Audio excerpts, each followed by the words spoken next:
All right, hello and welcome to Game 5 of the Naval Sports League preseason. I am your host and founder of the league, Lemerck, joined today by my co-host and league statistician, Warbleworth. How you doing today, Warble?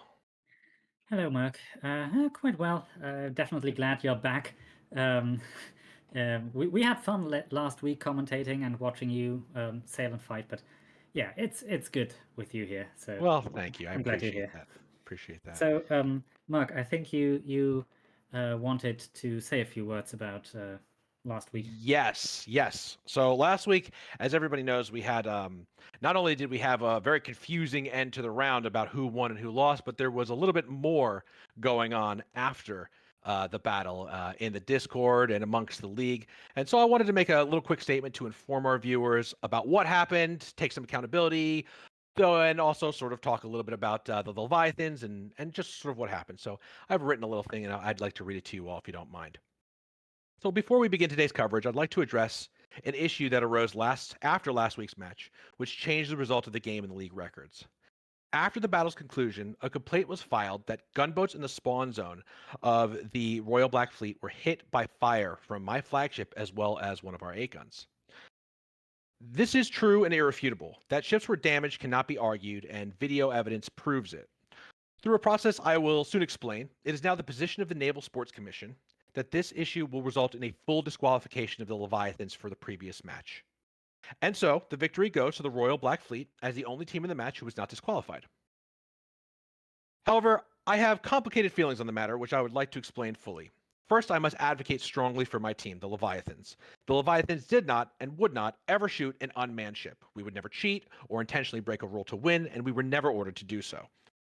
Upon a thorough breakdown of the circumstances, the NSL community provided videos and acquired testimony that strongly leads to the conclusion that the gunboats were not entirely unmanned, that certain carpenters either spawned on them, swam to them, or possibly even moved one of the boats in spawn for a brief moment. These individual carpenters and temporarily activated ships were the targets my cannoneers were firing at, and there were multiple such targets. In light of this, I feel confident in saying that the confusion about whether or not those gunboats were active is a far more complex issue than merely my crewmen firing into unmanned ships at the enemy spawn, as they have been accused of doing. Again, I do not now, nor will I ever believe that any member of my crew violated any of the rules of the NSL. However, I am the founder of the NSL and the head of the Naval Sports Commission, which adjudicates and enforces the rules of this league. I am also a competitor. In many ways, I made the NSL as much for myself as I did for anybody else. When I did so, I also promised to hold myself to the highest standard possible, higher than I would hold anyone else to protect both you, the viewers at home, and the teams and the players of the league from ever having to question my motives or decision I make as the head of the commission. To this end, I instructed the Royal Black Fleet to decide for themselves or to appoint an impartial third party to determine whether they felt the issue rose to the following standard. Did we Leviathans intentionally or excessively target unmanned ships in spawn? That is to say, were they unmanned, and if so, did we fire on them on purpose, or if we didn't fire on them on purpose, did we continue to do so after being warned of what was going on? The Admiralty of the Royal Black Fleet at first requested that the match be considered a tie, but there are no ties in the Naval Sports League. Somebody's got to win and somebody's got to lose. So I asked them to consider the evidence again and reiterated the rubric for disqualification, either intentional or excessive. The Admiralty of the Royal Black Fleet made the decision that the Leviathans met one of those standards and that we would be disqualified. Whether or not I agree with this decision, it is important that everyone who enjoys or participates in this league knows that I will always put the league before my own desire to win. Simply put, no victory for the Leviathans is worth tainting the perception of fairness held by this league's admirals, crews, and fans. Despite my disappointment at not being able to deliver a victory to my team, I fully support the Royal Black Fleet exercising the option given to them by myself and the Commission to disqualify us, and I accept disqualification from the last match, despite the pride and confidence which I continue to hold for every Leviathan player who participated in it. We are a team who fights fair, always, and thus we willingly relinquish our hard-earned victory to prevent even the appearance that we in any way broke a rule of the NSL. Thank you to everyone who helped me fully understand the situation. Thank you to the Royal Black Fleet for a great battle, and thank you, viewers, for enjoying the NSL. I hope this moment only cements your trust in us to provide you a fair and fun league. And thanks for giving me that time, Warble. I just wanted to make sure I made a statement for the audience so that they knew, sort of the circumstances of why they may see on the website that we lost that round, even though we sort of we won it in battle, but we lost it in the adjudication afterwards. And, I really do mean it when I thank everybody. It was a difficult decision, but I think it was made in a way that got to show that, even though some of the guys who run this league are playing in this league, we're not going to be using that authority to swing things in our favor. Yeah, I think this decision really made that very clear, and yeah, I hope we can going forward avoid further such Yeah. incidents. But yeah, Yes. just so also people that when you look in the stats, you'll see of course that the Leviathans lost, but you will also see when there is a point difference shown that we will retain our point lead for that round, Right. even though it was booked as a loss. Yeah, and the points are an interesting way that we're going to deal with this in the future. I've added more to the rules to cover when things like this happen in the future. Specifically, if the Leviathans are, you know, able to, if the Leviathans are involved in anything, there's a way to arbitrate that, and if not, then I'll make the decisions as the lead of the commission. But point deductions are one of those things that we may consider in the future in these situations rather than full disqualifications. But I think for this first one, again, I kind of wanted to make a statement. All right, so let's get into what we're doing here today. So today's game 5, Orbital, which means our first cycle of games have passed, and we have now seen performances from each team in the league. So today we're going to see the second showing from both the Krakens and the Jackals. Each team comes with different motives, but sort of the same goal. They need to win. But the Krakens are coming off of a razor-thin victory in their last match, while the Jackals found themselves, I believe, if I'm not mistaken, where they were defeated in their match. They Um, were. and so I think today they have the motive that they really need to come in here and prove their competitive chops. 2 losses in a row is going to be hard for any of these teams that are happening that are going to be participating in the next few battles. Whereas 2 victories in a row is going to be a very powerful statement for many of the teams who have acquired it. Warble, do you want to tell us a little bit about what we're going to be doing here today? What the Yeah, what the map is going to be like, the wind, and how that's going to sure. work for everyone's favor? Sure. So, one thing you mentioned that it was a razor thin victory for the Kraken team, and that is true. That was the smallest point margin or point difference at the end of a round in the league so far, the very first match, which the Kraken won. But to be fair, the second closest point difference was the one that the Jackals lost. So it's not like they Yeah. were, you know, trampled or anything, and the round still went to the timer in the end. So Yes. they weren't blown out of the water, um, as has also happened. Um, so today we have the Kraken team fittingly on the British side, which is, if you're watching the map right now here, on the left of the map, and the Jackals are on the French team. They are on the right here on the map. The British are signified by yellow ships and the French by green. And the Kraken team is commanded today by KraKRN Admiral Swaggington, while the French are commanded by Admiral Kasub. So the map is this one here that you can see right now, Actium. And this is the first time it is being played in the league. And it is quite symmetrical, as you can see, with an open channel in the middle and islands to either side. And also, the wind direction, as far as I know, today is west, which is the direction I'm looking at here in this screen, meaning it comes from the side. So far we always had the wind going against or diagonally against one of the teams, and therefore favoring one side or the other for certain maneuvers, right? While now it's coming from the side, so the teams are basically perfectly equally set in the beginning. So I'm really interested to see where they're going with that. Hopefully we get a few insights into their tactics afterwards. So Mark, any quick speculations from your side for the Yeah. pregame? So West Wind is putting it into this group of 4 larger islands. So basically, we have like larger islands on one side, a bunch of smaller and more diverse on the other. That's what it looks like to me, right? You can kind of see Yeah, there's yeah, more islands closer to us on the screen. There's bigger but fewer islands. So again, I think what we're going to see here is that both of these teams are going to start out by going east. We talked about this in the ward room when I was in the ward room, and about like how going against the wind sets you up for an early advantage. I would be surprised if the Krakens do not immediately go east into that smaller island chain. Whereas I don't. I mean, it's tough because what are they going to do? Do they both go against the wind and just get so Yeah, the close? problem is, oh yeah, we should probably get over to the other server. Yeah, I think it's I'm probably time to get into because this is not the actual server that the battle's going to no, take no, place I in. was We just just wanted looking to. at the map. Yeah, yeah. Right. We wanted to show you a little bit about the map ahead of time because we always talk about it, audience, but we never actually get to show you. But the battle should be starting pretty soon, so let's definitely move over um, to an overhead view that we could see and see how if the battle has begun. Um, all right. Yeah. So we'll see that shortly. Oh, well, So then we'll just hang out in the lobby for a few yeah, minutes. but the thing is, Mark, you talked about these small islands, right? And they being the direction that probably the teams might go. But the problem is, there are all these small islands, right? Yeah. So they might get tangled if they try any complex maneuvers or like line abreast, as the Leviathans did last week. Maybe someone tries it out. That could really be broken up by these small islands. Yeah, And I think it at absolutely least the could. boats might go to the large islands to use them as cover to hook around.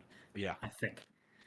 Yeah, absolutely. While we're waiting for this to get started, and it looks like it is going to get started, I just want to make sure I introduce our correspondents today. And feel free to say hello to the audience when I call on your name, guys. On our British 13 gun, we have Chewy today. How you doing, Chewy? Do we have Chewy? Maybe we don't have Chewy. Maybe Chewy's busy. Um, on Might our be. French, on our I hope he's not because he's on the 13 gun, so we definitely do need him. On the French 13 gun, we have Piet. I hope you're doing well, Piet. Thanks for joining us today.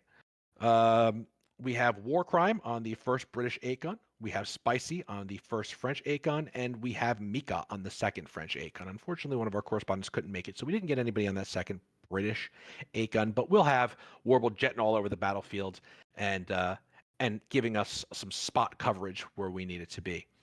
All right, so Warble again, set us up here. Make sure that we're all kind of know what it is that we're looking at as we get our Yeah. overhead view into. Right. So the round is now in the map. Mhm. And I'm sorry, I have to maneuver my push to talk at the same time as my camera right now. So that's why there was a pause. So yeah, beautiful map, and it is as far as I can tell, because I can't see the wind here as I'm in the free roam camera. But Yes, it but it it is looks it is like west. it's the same. Okay, it's the same map as we saw in my preview. The teams are on the same sides, which is the green ships French with the Jackals and the yellow ship with the British. The KraKRN team. Right, and west, you can maybe see in the map, there's one side of the arena where there's a big NSL banner on a little stand that's protruding into the water. That's west, so that's where the wind's going. It's yeah. And yeah, now we're just waiting for the timer to tick down for everyone to spawn in and to go. And I am noticing that people are already getting negative scores Well, by killing each other, team killing each other. I hope the admins remind people that these are the scores that yeah, I mean, in listen, the if end they are counted for them, and if they like carpenter axe each other in spawn, that has minor consequences for their well, overall score in the end. yeah, individuals want to get their scores up. I mean, at the end of the season, we will be recognizing top 30 performers in the league in all various ways, whether it's average score or peak score. We'll be looking at captains. We'll be looking at a lot of different things that, everything we can kind of pull out from this data of yours, Warble. And so hopefully these guys know that they really shouldn't be killing each other too much.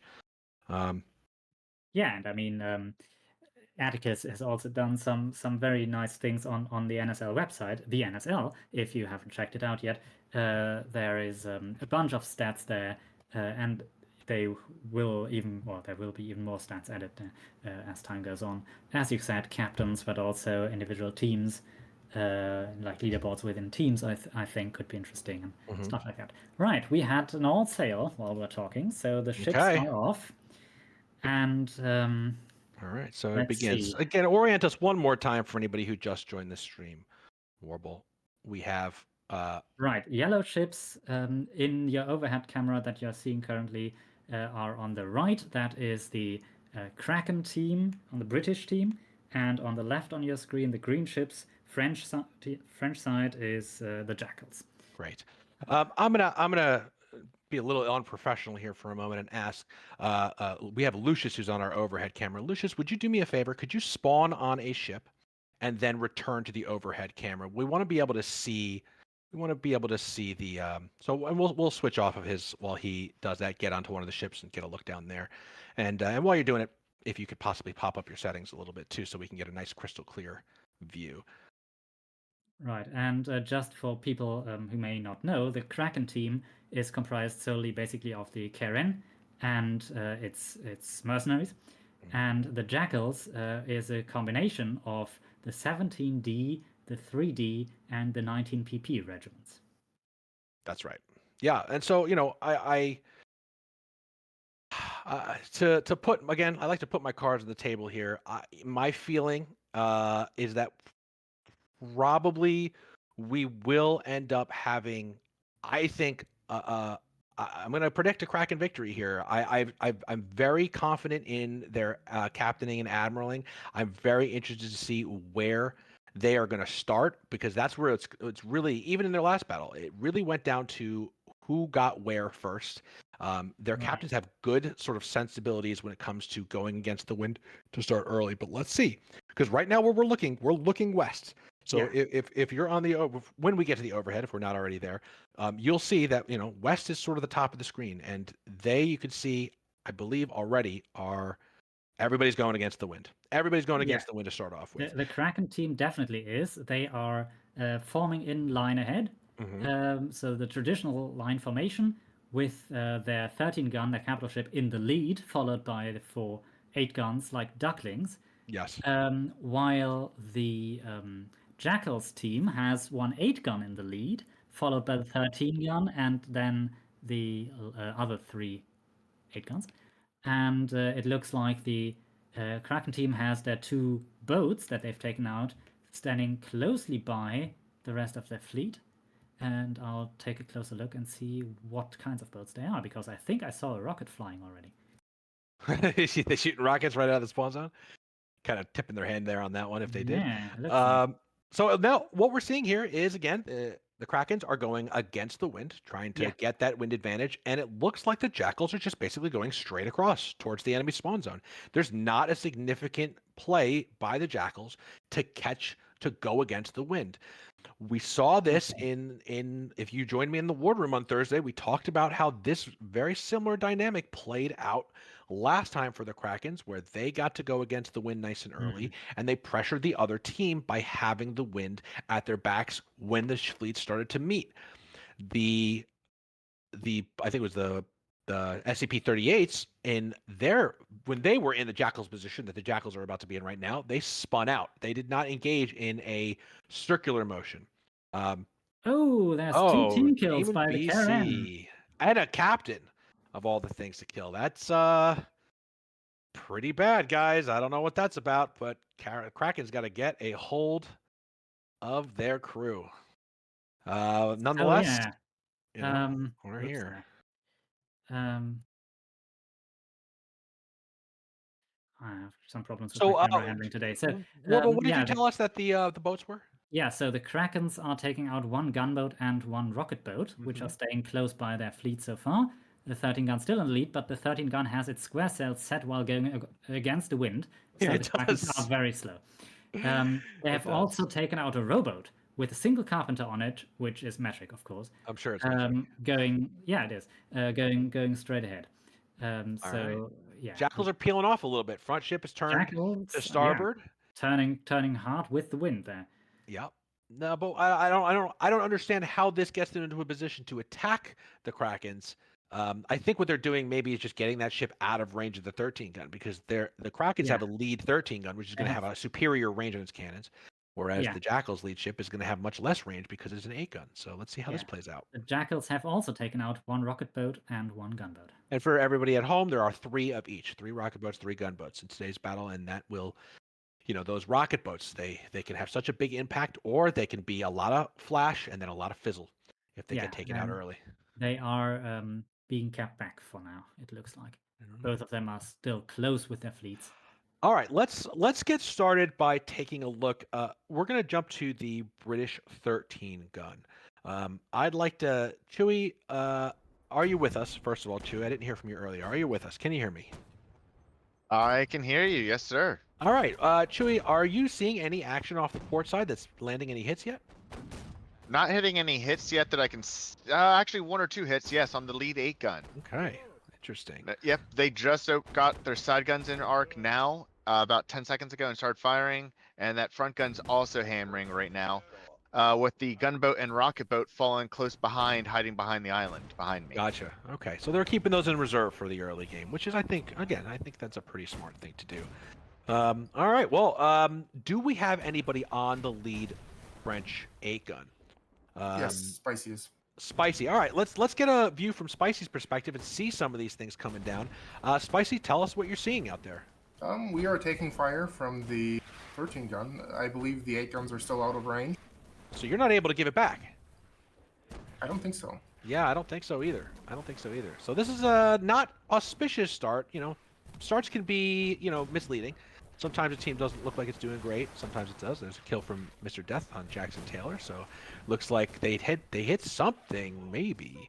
But yeah, all right. So let's get back to the overhead, because I would like to see what the Jackals are going to do in this situation. Again, they've got to pull out and reposition here, otherwise they're going to get caught their tail end. And it does look like their front ship is taking a hard to starboard past the island. The Krakens, because of the islands, see that circular island that the lead 13 gun is passing now, that actually prevents them from cutting hard to port and cutting off the rear of the enemy fleet. So they've got a position where they're probably going to score a few hits on some of these 8 guns, Warble, but it doesn't look like they're going to be able to really press the advantage. They won't be around in time, I think. No, I think by the time they get around that island, they will. I'm currently just watching because I think it's interesting metric.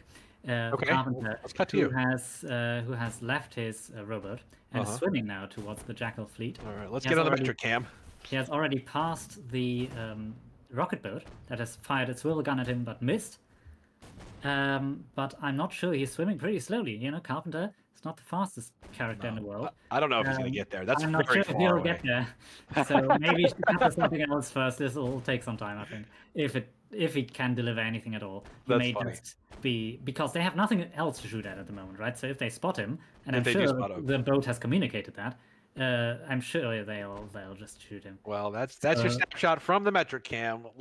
Metric, always a fun one to watch. Yeah, definitely. As his never-ending odyssey to get on a boat and chop it down with an axe. Yeah, but I think, oof. Are they going to hit him? They're probably. I mean, if they see him, they're going to dead him. They definitely, yeah. All right, back to the overhead. We see now the development of these fleet maneuvers. The KRN Krakens they have the wind at their backs now. They are moving in aggressively. The Jackals as well are getting into a position where they can at least fight with parity. They can get as many cannons into the rotation. Now, the question for the Jackals is, what are they going to do when they hit this junction that their 8 gun is swimming towards? Are they going to take the left? Are they going to swing to their port side and go through that channel? Or are they going to continue to hug the coast, cross that gap, and just hug the coast? They can't, of course. They can't. They have to take left. We have a D-mast on the British 13 gun. What's going on there, Chewy? Yes, the DMAS just happened. I don't know what happened. I think they might have got a carpenter aboard or something. No cannons were coming in, so they must have snuck a carpenter from spawn, unbelievable, swimming in the water, and just DMAS the front mast of the flagship. Wow, what a move! I did not hear any of the chirping. Warble, can you take a look, without going to your screen, take a look at the stats and see if there's any carpenter who's got some points. I would love to see who this is. Either Kashup, who is the admiral. He's the admiral. I can't imagine the admiral swimming. I can't imagine. Or there's Pikas of the 19 PP, who's also a carpenter at some points. So one of the two we have to ask later. I cannot believe that is such an early DMAS. Let's see if it actually changes things here, because a DMAS is Been a chain very. shot, right? It could have been chain shot, but I mean, Chewy's saying that he's not seeing a lot of hits on it. It would be, I mean, they've been very far from each other for this whole battle. I'd be shocked. I'd be shocked if anybody could hit a chain shot into. Oh, I'm hearing that Paxis was the one to demast. Paxis, Oh, another shit. sneaky little carpenter. They scuttle around the battlefield, making trouble for everybody. Paxis is we're gonna hear a lot from Paxis, I'm sure, about this over the coming few weeks. Yeah, definitely. A great demast in the beginning. If that was Paxis, well done, Paxis. So I think the rocket boats are totally coming into there's- range. Yeah, they're certainly coming around behind the British fleet here. So we're seeing even damage. If you take a look from if we go to the overhead view, and we see both of the 13 guns, we see a very similar amount of damage being taken by both, and there doesn't seem to be a tremendous amount of damage anywhere else just yet. One of the I gunboats think- has taken a little bit. Yeah, that's a damage. rocket boat. A rocket boat? Yeah, Okay. Jackals rocket boat has taken damage, I believe. Yeah, it's definitely taken damage from both a gunboat and a 8-gun. Yeah. And it's just unloading its rockets to not explode. But I think what we're seeing here is two teams that are very wary of getting too close to one another. The maneuvering here has just been very cautious. I mean, It's the Jackals have establishing their taken range. a full turn, basically, right? Yeah, They're going back towards their own spawn. They have done U-turn. And are now sailing more or less parallel, though, with the Kraken. And as you know, being near the end, being near your spawn has some significant advantages. If your boats sink, you have new boats that can get to the site of the battle very quickly. It looks like we're getting some serious rocket boat hits. All right, is that Mika? Mika, you taking those rocket boat hits? No, probably not. I think he's probably one of the much further up. But if you can take a look behind you, Mika, and catch any of the rocket boat action that's happening behind you, that would be a very interesting thing to see. Things are still progressing at a relatively even. We're not seeing breakouts. Ooh, is that was rocket boat? the rocket boat that Took out the captain? Yeah, that's Not the good. Jackals rocket boat going down. Wow. Wow. Jackals rocket boat just sunk.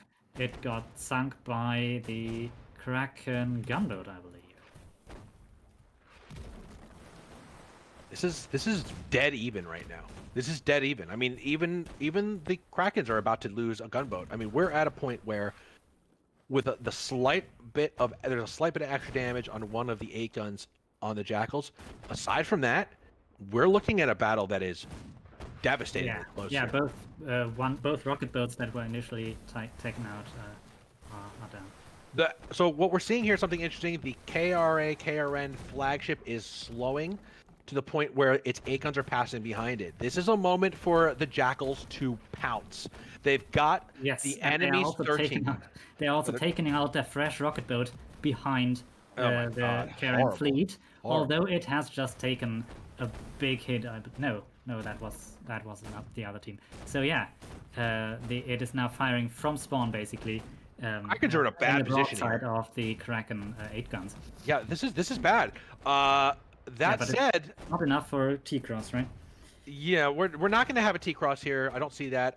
Let's see what the Jackals do when they hit this wall. The best thing they could do right now is basically just stop and focus fire on that 13 gun. They take that 13 gun out, and it is anybody's game. Chewy, is your ship the one that's quite low right now? Like, are you at the which? I'd like to know which We're ship. currently at half health with missing 3 cannons on the right, 2 cannons on the left. Well, And that's- our second mast is badly damaged. You can see the cracks running all the way up and down it. So we might lose our second mast very soon. But you're going to win the flagship duel. The Yes, you will. Jackals are turning at the wall. Huge mistake here from the Jackals to be they turning in can't at the cross wall. their T there. They are crossing their own T They're crossing their own T right against the now. whole fleet in range. Like that. This is okay. This is about this to is go where down. when we look back on this battle, this is going to be the moment where they lost it, because they're about to lose their Yep, flagship. If they flagship's just lost, down. the flagship is down. The KraKRN have a solid line going up to this wall. They're not turning their ships in. The Jackals turned all their ships in. I don't know what they thought they were going to get by charging at the enemy fleet, but what they ended up getting was a hailfire of these cannonballs. Now, I really thought that the Jackals had a huge upper hand here. The Yeah, but Krakens their took just captains, yeah, no. the flagship captain, the Milošić, I think it is from the Jackals. That was a big blunder. big Oh blunder. wow, that lead 8 gun. Do we have anyone on the lead French 8 gun in this line? Yes, spicy. All right, Spicy, Yeah, tell us what Spicy. you've been seeing here because that was that was the crux moment, I think, of this battle. Yeah, they definitely turned in, and their cannons no longer have shots on their 13 gun, which is not good news. Yeah, They've just been eating all the cannon shots from they're the shooting whole at like the French or last ship. British line. They're shooting at like the last ship in the Kraken's line, which is not the one to sink right now. It's got to be the flagship. I mean, the flagship is demassed. It's brought down to something close to half HP, and it is just. And as you can see, as we're watching through Spicy's perspective here, it's just taking hits. It's taking hits, and there's really nothing it can do. Yeah, This a is huge kill feed also in favor of the Kraken team right now because they're shooting at robots, of course, that are casting off from the 13 gun. oh, But look at this broadside hitting it. I don't believe that lead 8 gun for the Jackals has too much longer. Yeah. Also, the Jackals have lost 2 of their 3 rocket boats already. And Not the third good. one has almost no health because they're coming out of spawn, right? So they're immediately fed into the opposite broadside of the Kraken team, who definitely have enough people to man both sides in a clutch. All right. Any correspondents that we haven't called on that want to give us a report on what they're seeing from their ships? Because we've been focusing a lot on the fronts of these fleets. Is there anybody who has anything interesting to report from this battle? Because this is a slaughter at this point. I'd like to see. Let's see what just got sunk. That's probably another gunboat. All right, let's go back to it was a Chewie. gunboat. Chewie, this is about as good of a situation as we could possibly see for the Krakens, who I Yeah. thought for a moment were not going to get the best of this. But now, I mean, Yeah, This is- we have 3 cannons still on the left with our front cannoneer cannon just decimating the front of their fleet currently. I mean, we have the T crossed on 3 of their 8 guns. They're not returning fire anymore to us. They lost their opportunity, I think, to really take this ship out when they did a lot of damage early to it, and now they're not focusing it at all, and even turning the T even more currently against themselves, it looks like. I think they don't have any choice at this point. Like they have to get. I mean, oh my god, they have to find a way to turn other side cannons in. But while they do that, it's a shooting gallery for you guys, and it's just brutal, absolutely brutal. Oh, look at those cannon explosions. Stunk an 8. That Yeah. lead 8 gun is down. The last rocket boat of the Jackals is down, by the way. Okay. After doing some good damage to the rearmost Kraken 8 gun. Now the thing is, one of the Kraken boats, the rocket boat, is the second rocket boat because the first one sunk too. With one of the players of the week, I thought Blavey on the tiller is just sailing somewhere in the middle of nowhere. I don't know what they're doing, but they are currently not participating in this fight with a spawned rocket boat, which is a blunder. Which under other Maybe they're trying to set might up. be bad, don't but know. like it doesn't matter. I think at this Yeah. point, it's 3 8 guns versus 4 8 guns and a 13 gun, and they still have boats in reserve, while the Jackals are down to the last 2 gunboats, which are currently deployed behind the Kraken fleet, basically. One of them sneaking up again behind the stern of the rearmost Kraken 8 gun, which, is taking some damage, but still. This is I mean, there's no way to say otherwise that this is a slaughter. Yeah, We it's may like- see this battle finish. We may see this battle finish without the Krakens really losing much of anything of significance. except one mast, yeah. Of their masts. Yeah. So I mean, most of the Kraken ships are fine, basically. Most of them are fine. There's Yeah. no other large ships that are down below half HP right now. And yeah, I mean, one of the Jackals 8 guns, well, one more of them went down, so they now have 2 8 guns. One of them has managed to completely turn around, so it would be in a position to run away potentially, but it just sat there with its square sails set against the wind, so it didn't go anywhere, and now it has all sails furled and is just shooting it out, it seems, trying to probably bring down that rearmost Kraken 8 gun because they think it's close to death after being hit by all their rocket boats. It very well may be. It's almost down now, so it's like, it still has a sliver of health. and they might actually be able to take that down while their other 8-gun slips away. So that might be the plan. They have 11 minutes left. I mean, there's certainly 11 minutes for this one single 8-gun to sink 5 Kraken ships if that's what it thinks it's going to do here. But of course, that's not what's going to happen here. This is going, and you can see now that the Krakens are deploying 2 of their 8-guns basically in pursuit of that ship. Yeah. They're getting a little aggressive. Obviously, they're feeling themselves here, as well they should. War crime. I would like to hear from you. Which is your ship, and what are you doing? Hi, I'm on the lead British 8-gun. So one of the ones that has now turned into pursuit, yeah? Yes, we've turned out and we started to pursue them. They seem to be fleeing. Yeah, this is a nice position for you guys. And there is KraKRN Blavey on the rocket boat that I was talking about that went into nowhere, coming from the other side at that pincered 8-gun here. Yeah. Firing one salvo, but now turning away at the other 8-gun, it seems. Leaving the one that is pincered to the rest of the fleet. Oh, that's a big kill feed. McCandles. Nice kill in there. Barry. Oh, and now they've turned. Blavey has turned on the other 8-gun here.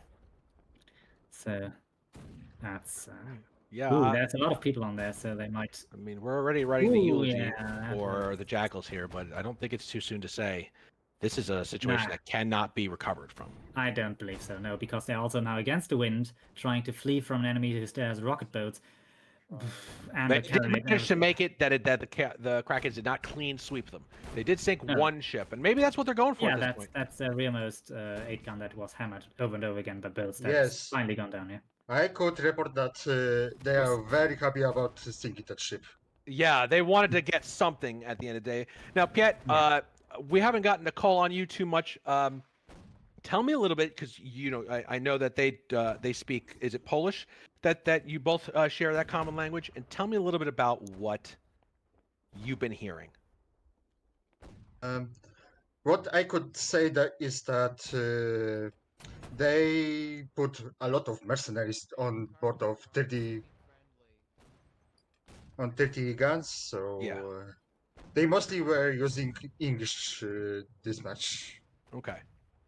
But I could say that I was surprised when I seen Admiral for the Jackals choosing Carpenter at the beginning of the match. Oh, he chose Carpenter? Yeah, that's what I thought. Who chopped the mast down? Maybe it really was. Yeah, no, I thought it was. War crime. Hold on 1 second. I'm sorry to interrupt, but war crime. We're about to have a war crime boarding action at the front of. Oh, and war crime's going to shut off the ship. He's back. There is a boarding action coming out. Last hurrah from the Jackals as they try to salvage anything as their individual team members try to boost their point totals up in what is otherwise going to be a dismal defeat for the Jackals. And that boarding action is over as soon as it began. They cleared it out. Yeah, so let's just sort of retrospective here, Warble, because this is the Jackals needed a win on this one. They needed a win. They valiantly are casting off a boat again to try to stave off their pursuers, who are currently raking their stern. Yeah, they're completely surrounded. This is the last ship here with a sliver of HP. The round is going to be over in any minute. They have lost all their boats too, so it really is a complete sweep. So boats wouldn't even be necessary, but they are about to go down any second now with their last remaining hull floating here. So we've seen also with the Vodka Collision versus Seawolves match, which was a stomp, and there we go. That is a win for the Kraken team. What a win. So we also saw there that the turning in at the wrong time or stopping in the turn, it was for the Vodka Collision, right? Who turned and then didn't turn further and therefore couldn't bring their cannons to bear here. The Jackals turned in more than they should have, turned in. Either that, so turns, especially in range of the enemy, when they can react and basically are in touch with you constantly, like if it was a martial art, they would be in a bind, they would be in contact with each other, feeling each other's movement. So with each little turn, they can immediately respond and punish any turning away and out of rotation of the preferred target. And I think this is what happened here again. So I think you gave the prediction in the beginning that it would be a close Kraken victory, right? I was wrong would be about the call. close. Yeah, I mean, points for you for the victory bit, but yeah, this really wasn't close. And as you said, I did not expect that in the beginning because the Krakens were kind of in this position in the small round islands where they couldn't exploit, we thought, their turn as good as they might have been because there were islands in the way. So they came around and couldn't really threaten the rear of the Jackal line. But then the Jackals basically turned back in and instead of their stern presented them their bows, which are equally vulnerable. So yeah. This had everything. This had every making of a close, strong, even match. All the Jackals had to do when they hit that wall was not turn in. By turning in, they gave the Krakens every target that they could possibly want. Raking a ship, which is shooting in a way where, like we talk about the T's cross, right? So I want you to take your hands right now and make a T with both of your hands, right? The ship that's the cross of the T on top is it shoots down the ship, shoots down. It has the opportunity to not just hit a single cannon, which is what you could hit when you're side by side, but to hit almost every single cannon as it comes down. That is, we call that raking, a raking shot. It rakes through the firing line and can hit multiple different cannons, deal damage to multiple different cannons, and it can deal multiple different objects on the ship. Like the ships take damage when objects or parts of the ship are damaged or are destroyed. So you have just so much more that you can damage with a single shot. That's why those crossing the T is so important. It's not just the advantage of having your cannons in rotation while they don't, but it's just you hit more things because you're hitting long ways. All I could say is that this was a tough one to watch because I really thought that this would be something much closer than it ended up being. And we're going to talk to the Admirals. I think the burning question on all of our minds is going to be hearing from the Jackals and get their thinking about why that turn happened. So we do have our Admirals here. We have Kassab and we have Swaggington. So welcome, gentlemen. Thank you for a wonderfully entertaining match. I want to start with Kassab. Are you with us, Kassab? Can you hear me? Yes, I'm here. Good morning, everyone. Hello, how are you? I'm so sorry for the defeat. And I thank you for coming out and putting your all out here in the competitive field. Now we do have some hard hitting questions for you here because I think that this was a battle that was really anyone's to win. But we did get to that point where you guys got to the wall and your fleet, instead of stopping at the wall and just exchanging fire with the Krakens, turned in and at the Krakens. Tell me what was going on in that moment and how that happened. First of all, I take full responsibility for this defeat because I think that our crewmen performed really good. But yeah, this basically came out. And yes, I want to congratulate the Kraken for the victory because it was a really good victory from their side. They exploited our basically mine mistake perfectly. And well, the outcome you could see with your very own eyes. As I said, I take full responsibility for the defeat because this basically came out for the one decision I made when I saw the the demast on the 13 gunner of Yes. the Kraken ship. This was something I wanted to use to our advantage. Mm-hmm. The moment when we were closing to the wall, I was like, okay, we can cut them off. We can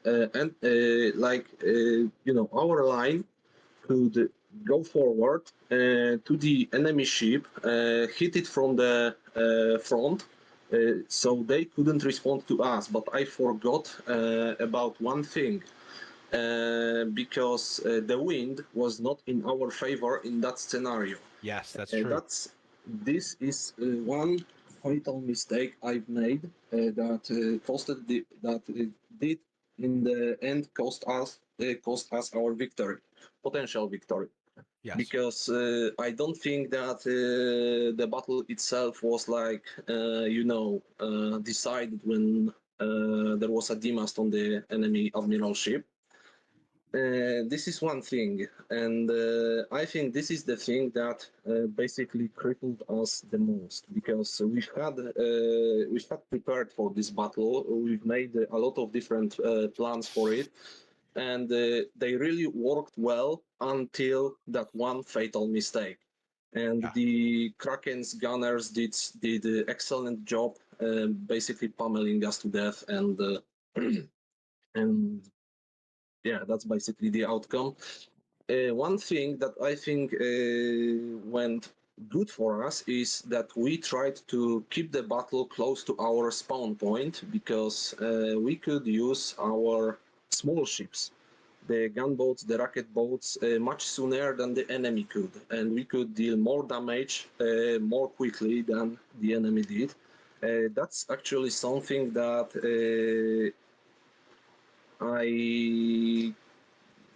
my reasoning was, after the previous battle we fought, we had the favor of the wind on our side, yeah, and we went up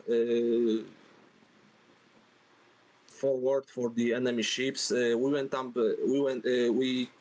ended up getting close to their spawn, and they could basically pummel us with their rocket boats and stuff. We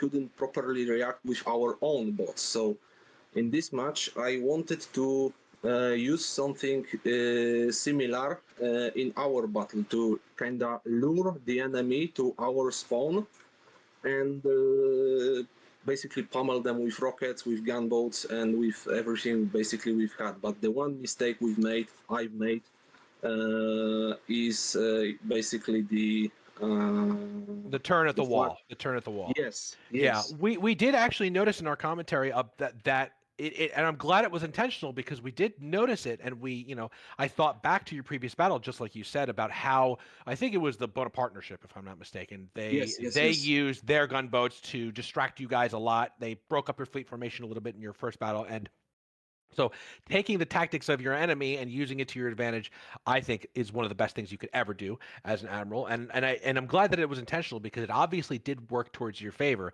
Unfortunately, that turn was that was the pivotal moment of the battle, where things just turned from, maybe you guys had Yes. the opportunity to make it an even cannon duel, right? Like, basically, if you had parked, it was just a cannon duel. It was whose cannoneers could get the advantage, who could blow up more cannons and everything like that. Maybe some things could happen at the back of your lines, It's true. but it did not happen for you that way. That turn in, unfortunately, was ended up deciding it for you. Now, thank you for letting us know what was going on inside of your head. And now I'd like to switch over to Swaggington.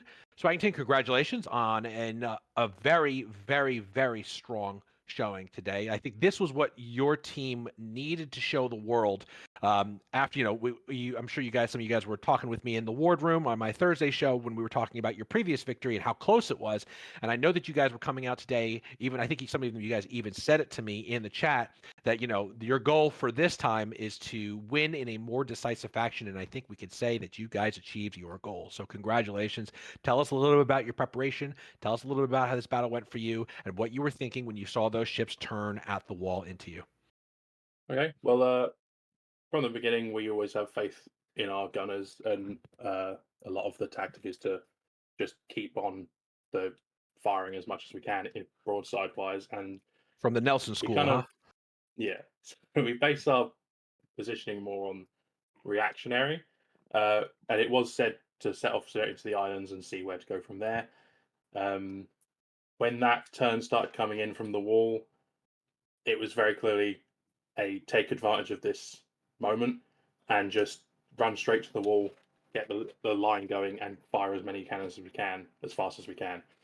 I will say the dragging the fight back to the French spawn was something we noticed, in that their gunboats and rocket boats were right next to us, so we had to keep an eye on that the whole time, which obviously distracts from other things and allowed the boarding actions to happen. I mean, at the end there, my entire ship was taken over by about 10 Frenchmen. So there was definitely some good back and forth, but when that turn happened, it was very much, like you say, the pivotal moment of take advantage and go with it. Yep. So one thing I would like to ask you, Swaggington, is your ship. You were an 8-gun, right? That's Yes, an I was the unusual front place 8-gun. for an admiral to be. But you are the captain, right? I was the captain of the first 8-gun. Yeah. So We yeah, don't why? have the admirals on the 13-gun because we discussed it as a whole team beforehand that having the admiral within the 8-gun range allows you to kind of more react to what the opponent does, and the 13, as long as it's got a stable captain who knows what they're doing, can react more on their own. So That's a that's very kind of good. the That's a logic. very good point. That's a very good point. Because That's a 13 very. being That's as strong very as it smart. is can last solo. Right. And like you said, the Right. range, determining the range is so important for an admiral for how you're going to maneuver your ships. That having your perspective from the 8-gun, that's very smart. It's good to have the 8-gun know when it's in range and when not, and that's sort of where I believe the fleet maneuver should be based on. Yeah. Can I want to pick your brain a little bit more about that, since that's obviously something that you're thinking deeply about. How do you get the 8-guns and the 13-guns to have a cohesive strategy with that range difference? Is there anything that you guys have been working on that, that allows, because, one of the most difficult things is when the two fleets engage, right? The 13-guns are obviously the first ones that are going to get their shots off, and then your 8-guns are usually, if it's if it's not the 13-guns firing at the 13-guns, then it's some 8-gun or other getting bullied by that 13-gun for the beginning. And I think we saw that with the Jackals, who had a 8-gun as their lead, while you guys had the 13-gun as your lead, and your 13-gun got some early success against that 8-gun. So what's your thought process when it comes to that? Well, I wasn't really in charge of that decision specifically, Mhm. the 13 in front, but that's kind of how we've always done it, being that it's the first ship that can get shots. Yeah. It's the rangefinder and can relay that data to the 8-gun, so you know where to align yourself in a row. Yeah. All right. Well, Kasub, I wanted to ask you kind of on the other side the same thing. Now, while most of the battle happened towards the end, right at that moment where you guys came to the walls, you did open with a 8-gun in the lead of your fleet. Was that intentional, or was that just how your ships kind of came out of the spawn? It was fully intentional. Like the formation of the battle was basically picked up by me. As I said before, we trained for this battle for quite a long time, and I've prepared several scenarios Yes. of how we can put our ship, in the line. And I thought that this is going to be a good idea because the previous battle we put our ship on the front, and it ended up being absolutely demolished by the enemy rocket boats, and because it had no protection from the Right. eight gunners. And the communication itself kind of failed between the admiral and our team. So these two things I wanted to change. Maybe not the most, but these were one of the more important things. Is the communication between the admiral, between the captains of the ships, is the communication and the one ship in the front. It's not necessarily a bad thing to have a 13 gunner on the front because it can, enter the battle more quickly, dish out some damage. It's not a bad strategy, but when you have this ship in front, you need to protect it with maybe some gunboats. I decided to put the 8-gunner on front to kind of fill up that role and give us the So it rocket was a boat defensive at the measure for beginning. you. It was defensive in Kinda, nature. yes. Okay. And Interesting. it was intentional to put our 13 gunner a bit off, a bit more to the, Like away from the it, other fleet. it was this zigzag kind of Yeah. formation, like, 13, the first 8-gunner started up a bit closer to the enemy line, 8-gunner, yeah. And then Yep. the 13-gunner behind it was a little bit further. Right. Then the next 8-gunner was again a bit closer. And this was intentional because if something like demast happened on our side, we were basically prepared for it because we couldn't just bypass the ship who was demasted and then kind of protect it with the last ship of our line. So it was fully intentional to, just avoid the mistake of the previous battle. Gotcha. And right now I will have to work to, avoid the mistake of this battle in the future. All right. Well, Warble, do you have any other questions for our admirals? Yeah, basically in a similar vein to what I asked Swagington with why he was on an 8-gun, I would ask Kazup, were you a carpenter? I was a carpenter indeed, because that's actually my favorite class in the Holdfast. So Cool. Right, and did you get to do any actual wood chopping? No, but it was like more because of, we've had like 2 carpenters on our ship, and it was just kind of a free class to take, so I just took it. Ah, cool. I mean, in case of boarding, of course, it's yeah. Blunderbuss and axe, in the case of boarding action, I can just repel some boarding with the blunderbuss, and well, I didn't intend to board the enemy ships, but being ready for the another potential situation is nothing bad. So no, that's very cool. I wouldn't mind a blunderbuss while I'm captain. Yeah. Yeah. I always preferred the carpenter instead of the captain. So Great. that's kind Yeah. of nice. I mean, yeah, it's not like in a pub game where you have to check flags to see which team someone's on because the ship colors are all uniform here, right? So Yeah. yeah. All right. Yeah, it was a lot. I mean, especially also with the boats. There was a lot of rocket boat action today. A lot. Yeah, because I think all the rocket boats that were taken out actually did manage to hit something before they were destroyed. Both all the Jackal boats that came out of spawn directly next to the final stand, and spawned basically directly on the opposite flank of the. That might be a question actually for Swagington. Your fleet just in the end just sat there parked for a while, right? In a line, shelling the Jackal fleet's bows. And their spawn was on the opposite side. So, what were your preparations or your orders regarding the spawning rocket boats there? For the most part, it was just keep an eye out. If there's any spare crew, go on the right-hand side if you have angle, but that was left predominantly to the gunboats and rocket boats to deal with, rather than engage the rest of the enemy fleet. They stuck to dealing with the other small ships.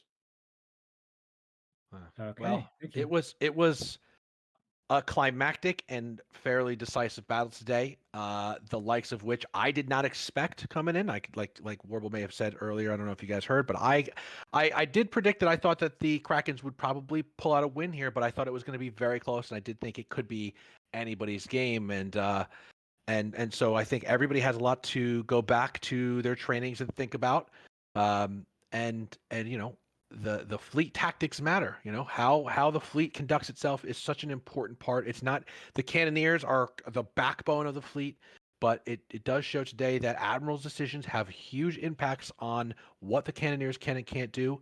And I hope that you guys take a lot out of this, and I hope you guys had a lot of fun. We certainly had a lot of fun watching you guys, and thank you again to Swagington and Kassab. Thank you again to the Krakens and the Jackals both for an incredible performance, a great entertaining battle. I hope the audience enjoyed it, and thank you, Warble, for joining me today. Unfortunately, I will not be able to join you again next week. I am away next week, but I will be back. Oh no! I will be back for all of the ones subsequent. Yeah. I mean, there will be a few weeks where I won't be there in a few weeks. So I think. Oh, there you go. Yeah. You're leaving. Everyone in the back rooms already knows, I think. But all right. yeah, well, I think I may be gone for 2 or 3 weeks in a row actually. So okay. Yeah. Well, we'll miss you, but we have a good core of guys here. I want to thank all of our correspondents: Chewy, Piet, War Crime, Spicy, Mika. I want to thank Professor, our director Lucius for today, Lucius, and over the overhead. Can't forget Lucius. I just didn't write him down because he was just on overhead, and Lucius just got his wisdom teeth taken out, and so we wish him a speedy recovery. And next week, folks, I will not be here, but I hope all of you will be here to watch the Buddha Partnership versus the SCP-38. I am heartbroken that I do not get to watch this battle, because this is a battle that I cannot predict who is going to win this one. This is going to be, I mean, the SCP-38's first battle with the KRN was a nail biter And I went over it recently in my Wardroom show on Thursday, which you can find on Twitch and YouTube. If you guys want to see my retrospective, I will be every Thursday going back and looking at some of the battles from the first 4 or 5 battles. And we'll just keep going from there on out. And we kind of take a look at it and talk about the fleet maneuvers. We'll do the same thing with the round 2 on Thursday, and also on, I believe, Tuesdays. Atticus, one of our directors, has a really fun conversation, sort of a roundtable with some of the top scoring players in the league, which is called Crew Quarters. I hope that you guys will tune into some of those on Twitch, or if you miss them, that you check it out on YouTube. They are a fun way to kind of get to know the personalities behind the cannons on some of these battles, and my show on Thursdays is a great way to get deeper into the nuances of fleet admiralship, which I think we saw the impacts of today in every different kind of way. So again, I hope you all join us next time. Again, thank you so much, Warble, for hanging out with me, and thanks to everybody, all of you viewers, for joining us today. That'll be the end of our broadcast, and we will see you next week for the Bona Partnership versus SCP-38 on the 25th of August. See you later, everybody. Bye.